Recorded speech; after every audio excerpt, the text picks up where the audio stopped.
Bonjour et bienvenue dans Frauscher Talks. Je m'appelle Manfred et dans cet épisode, nous allons examiner les différentes architectures possibles du FADC ainsi que certaines de leurs principales caractéristiques.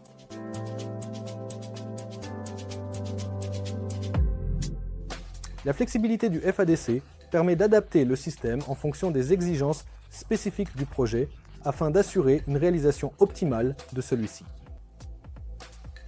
Si vous avez regardé les précédents épisodes de Frauscher Talks consacrés au FADC, vous remarquerez que les mêmes principes sont appliqués pour créer les différentes architectures.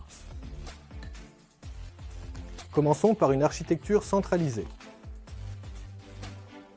En principe, cela consiste simplement à ajouter des points de détection FADC standard et à sélectionner des AEB pour le comptage effectif, jusqu'à ce que l'ensemble du réseau ferroviaire soit couvert.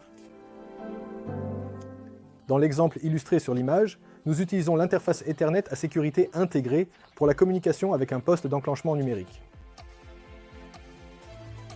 Une architecture modulaire utilise le même principe. À chaque localisation du FADC, nous pouvons installer autant de points de détection que nécessaire et les connecter ensuite aux autres emplacements du FADC via une carte de communication et un réseau Ethernet. Dans cet exemple, la carte de communication permet la communication entre les racks du FADC et également avec le poste d'enclenchement numérique via des protocoles à sécurité intégrée. Une combinaison des deux architectures mentionnées est bien entendu également possible. Connecter des emplacements décentralisés à un emplacement centralisé via Ethernet est une méthode très courante pour réduire la quantité de câbles de signalisation. Dans cet exemple, toutes les informations recueillies sont centralisées et transmises via les relais des cartes IO-XB, puis interfacées avec le système d'enclenchement centralisé. Dans certains cas, bien que la disponibilité globale d'un système unique soit déjà très élevée, un système entièrement redondant est nécessaire. Avec le FADC, aucune disposition spéciale supplémentaire n'est requise. Il s'agit essentiellement d'un doublement de tous les composants, ce qui revient en fin de compte à dupliquer la configuration du système. Une manière plus intelligente de mettre en œuvre la redondance consiste à ne doubler que les points qui pourraient avoir un impact plus important sur le réseau ferroviaire. Afin de minimiser l'impact potentiel d'un point de défaillance unique, le FADC offre la possibilité de doubler les points essentiels, comme l'alimentation électrique et la communication. En plus des différentes possibilités d'architecture, une large gamme de fonctionnalités intégrées peut être activée, des fonctionnalités qui augmentent disponibilité et fiabilité pour garantir un fonctionnement plus efficace, faciliter les installations ou aider à protéger les agents de maintenance. Le FADC propose deux fonctionnalités intelligentes entièrement automatisées pour tolérer les influences extérieures. Grâce à ces fonctionnalités, le système est capable de différencier en toute sécurité les perturbations extérieures des trains réguliers. L'une de ces fonctionnalités s'appelle le contrôle des têtes de comptage, ou CHC en abrégé. Ici, le système sait lui-même s'il y a un train sur l'une des sections adjacentes à chaque point de détection. S'il n'y a aucun train, le système peut activer le mode CHC, le contrôle des têtes de comptage, pour ces points de détection.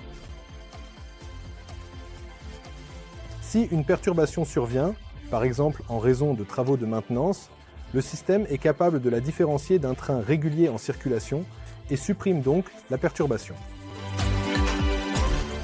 La deuxième fonctionnalité s'appelle section de voie de supervision, ou STS en abrégé.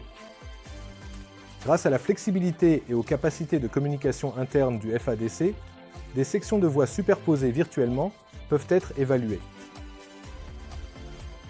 Si une perturbation externe, par exemple due à des travaux de maintenance, provoque une erreur, plusieurs sections de voie passeront alors en mode de sécurité.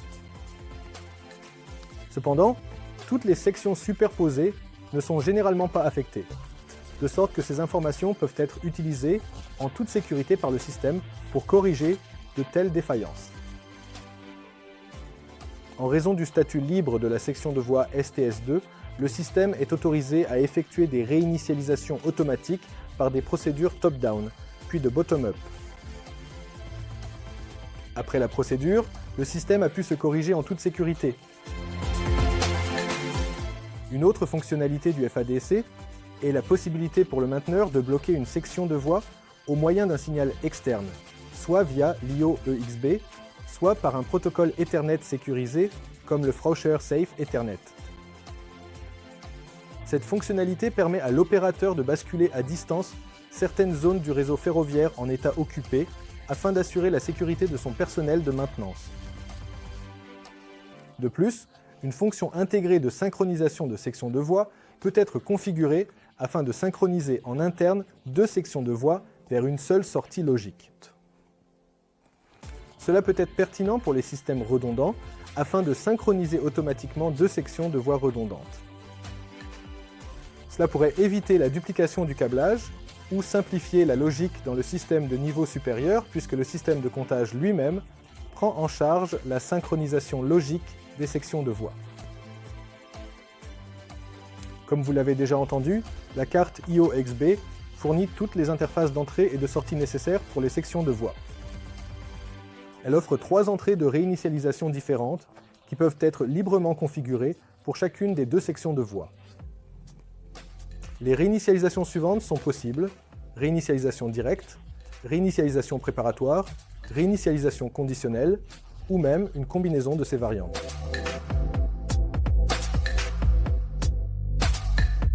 En résumé, il existe de nombreuses possibilités en termes d'architecture et également de fonctionnalités.